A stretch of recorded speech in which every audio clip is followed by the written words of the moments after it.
যে দিন পৃথিবীর প্রথম মানব, প্রথম নবীর রূহ মালাকুল মাউত দুনিয়ায় এসে কবজ করেছে, ওই দিনটাও ছিল জুমাবার। সুবহানাল্লাহ, আল্লাহু আকবার। আবার বিশ্বনবী বললেন, লা তাকুমুস সাআহ ইল্লা ফি ইয়াউমিল জুমআহ ইযা যুলজিলাতিল আরদু জিলজালাহা ওয়া আখরাজাতিল আরদু আসকালাহা ইযা রুজ্জাতিল আরদু রাজ্জান ওয়া বুসাতিল জিবালু বাসসা। কিয়ামতের দিন পৃথিবীটাকে একটা প্রকম্পন দিয়ে কাঁপিয়ে দিবে কে? আল্লাহ। মারাত্মক একটা ঝাঁকুনি দিবে আল্লাহ, পুরো পৃথিবীটা কেঁপে ভেঙে চুরে খান খান হয়ে যাবে। এই ঝাঁকুনি আর আর্থকোয়েক, ভূমিকম্প এর ঘটনাটা যেদিন ঘটবে ওই দিনটাও হচ্ছে জুমার দিন। চিৎকার করে পড়েন সুবহানাল্লাহ। তার মানে আদম সৃষ্টি হলো জুমার দিনে, দুনিয়ায় নামিয়ে দেয়া হলো জুমার দিনে, তওবা কবুল করে নেওয়া হলো জুমার দিনে, রূহ কবজ করা হলো জুমার দিনে, আবার কিয়ামত সংগঠিত হবে জুমার দিনে। পড়েন সুবহানাল্লাহ। আবার বিশ্বনবী বললেন, আর রমাদান ইলা রমাদান, এক রমজান থেকে আরেক রমজানের মাঝখানে যত গুনাহ হয় মাফ করে কে? আল্লাহ। তারপরে বিশ্বনবী বললেন, আল উমরাতু ইলাল উমরাহ, কেউ যদি একবার উমরা করে পরে আবার করলে দুই উমরার মাঝখানে গুনাহগুলো মাফ করে দেয় কে? আল্লাহ। আবার বিশ্বনবী বললেন, আল জুমআতু ইলাল জুমআ কাফফারাতুন লিমা বাইনাহুমা, এক জুমার পর থেকে সামনের জুমা আসা পর্যন্ত যে সগীরা গুনাহগুলো হয় সবগুলো সগীরা গুনাহ মাফ করে দেয় কে? রজব শাবানে বরকতে দাও, রমজান মাসে গুনাহ ঝড়াও, সপ্তাহ জুড়ে তুমি বরকতে দাও, জুমার দিনেতে গুনাহ ঝড়াও, রজব শাবানে বরকতে দাও, রমজান মাসে গুনাহ ঝড়াও। ঠিক কি না? তার মানে জুমার দিন গুনাহ মাফের দিন। সারা সপ্তাহে ভুল ত্রুটি অন্যায় যা করলাম জুমার নামাজের বদৌলতে সব গুনাহ মাফ করে দেয় কে? আল্লাহ। এই দামি দিনটাকে আল্লাহ ইহুদিদের দিতে চেয়েছিলেন, পায় নাই। আলহামদুলিল্লাহ কবেন না? আলহামদুলিল্লাহ। ইখতিলাফু, তারা ইখতিলাফ করে হারাইছে এটা। এই দামি দিনটা রব্বুল আলামিন নাসারাদেরকে দিতে চেয়েছিলেন, ফাখতালাফু, ওরাও ইখতিলাফ করে হারাইছে। এজন্য ইখতিলাফ ভালো জিনিস না খারাপ জিনিস? মারামারি ভালো জিনিস না খারাপ জিনিস? আর ঐক্য করা ভালো জিনিস না খারাপ জিনিস? ঐক্য করতে রাজি আছেন?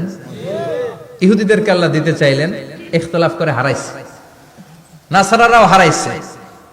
ফাজা আল্লাহু বিনা ফাহাদানা বিহাদাদ দ্বীন, রব্বুল আলামিন এই দিনটা আমাদেরকে দিলেন, আমরা ইখতিলাফ করি নাই, বিশ্বনবীর হাতে হাত রেখে ঐক্য করে ঘোষণা দিয়েছি জুমার দিন আমাদের সাপ্তাহিক দিন। সুবহানাল্লাহ। বিশ্বনবী বলেন, ফাগাদান লিল ইয়াহুদ, সাপ্তাহিক আনন্দের দিন ইহুদিদের জন্য হচ্ছে শনিবার, ইয়ামুস সাবত, ও বা'দা গাদ লিন নাসারা, আর খ্রিস্টানদের জন্য হচ্ছে রবিবার, আর আমাদের জন্য হচ্ছে শুক্রবার। চিল্লায় পড়েন আল্লাহু আকবার। তার মানে জুমার দিন, জুমাবারের মর্যাদা বেশি না কম?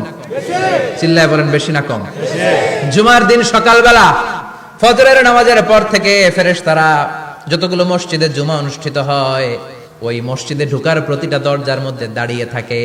কারা কারা আগে আগে জুমার নামাজ পড়ার জন্য মসজিদে যায়, প্রত্যেকের নামগুলো একটা জান্নাতের রেজিস্ট্রি খাতার মধ্যে তুলে নেয়। সুবহানাল্লাহ। এই নামগুলো স্পেশালি আল্লাহর কাছে পাঠানোর জন্য।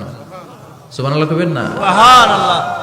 ডানে বায়ে সামনে পেছনে যতগুলো দরজা, প্রতিটা দরজায় ফেরেশতারা বসে থাকে। কে আগে আসলো নাম তুলে দেয়। তুলতে তুলতে তুলতে তুলতে খতিব সাহেব যখন খুতবা দেওয়ার জন্য মিম্বারে যেয়ে বসে যায়, ফেরেশতারা তাদের খাতা বন্ধ করে তারাও খতিব সাহেবের সামনে জুমার খুতবা শোনার জন্য বসে যায়। পড়েন সুবহানাল্লাহ। প্রথম জুমার দিন জুমার মসজিদে যে ঢুকবে, বিশ্বনবী বললেন, আল্লাহর রাস্তায় একটা উট কুরবানি দিলে যেই সওয়াব, এই সওয়াব আল্লাহ আমলনামায় দিয়ে দেয়। সুবহানাল্লাহ। দ্বিতীয় পর্যায়ে যে ঢুকে, বিশ্বনবী বললেন বাকারা, গরু কুরবানির সওয়াব পায়। তিন নম্বরে যে ঢুকবে, বিশ্বনবী বললেন কাবসা, হাদিসের ভাষায় এসেছে আল কাবাস, কাবাস মানে হলো বকরি, বকরি কুরবানির সওয়াব। চার নম্বরে যে ঢুকবে তার হচ্ছে দাজাজা, দাজাজা মানে মুরগি। পাঁচ নম্বরে যে ঢুকবে, বিশ্বনবী বললেন বাইদা, নোয়াখালীরা কয় বয়দা, আমরা কই আন্ডা, কুমিল্লায় কই ডিম। আছে না নাই? এক দেশের কত ভাষা, এক দেশের গালি আর এক দেশের বুলি। আমরা বলি ছেলে, কুষ্টিয়ায় বলে পুত্র, আরেক জায়গায় গেলে বলে হুত। আরেক জায়গায় গেলে বলে ফোয়া, আছে না নাই? আছে। এক এলাকায় বলে বেটা ছেলে, ছেলেদেরকে বেটা ছেলে, মরদ হওয়া, মরদ হওয়া হদ্দে না, মরদ হওয়া হদ্দে। আহা, কি ভাষার বৈশিষ্ট্য! তো যেটারে আমরা বলি ডিম, কোথাও বলে আন্ডা, কোথাও বলে বয়দা। তো এই বয়দা আল্লাহর রাস্তায় দান করে দিলে যেই সওয়াব, পঞ্চম ব্যক্তি ওই সওয়াব পাবে। এই 5 জনের পরে আর লেখালেখি নাই, বাকিদেরটা নরমাল এন্ট্রি করে সব ফেরেশতারা খুতবা শোনার জন্য বসে যায়। সুবহানাল্লাহ। সুবহানাল্লাহ। তো জুমার দিনে আগে আগে যাবেন তো? ইনশাআল্লাহ। সবাই রাজি আছেন? ইনশাআল্লাহ। চিৎকার করে পড়েন ইনশাআল্লাহ। ইনশাআল্লাহ। আলহামদুলিল্লাহ, আমরা এই জুমার দিনটাকে রাষ্ট্রীয় ছুটির দিন হিসেবে পেয়েছি, পাইছি না? 1984 সালে হুসাইন মোহাম্মদ এরশাদ সাহেব এই ভালো কাজ করছিলেন। উনি সব করছে জীবনে, স্বৈরাচারীও করছে, ভালো কাজও করছে। ঠিক। তো খারাপটা আর আমরা না বলি, যেটা ভালো ওইটাই বলি। ঠিক। উনার কারণে আজ অবধি এই 84 থেকে আজ 34 বছর বাংলাদেশের রাষ্ট্রীয়ভাবে সাপ্তাহিক ছুটির দিন কোনটা? আলহামদুলিল্লাহ কইবেন না?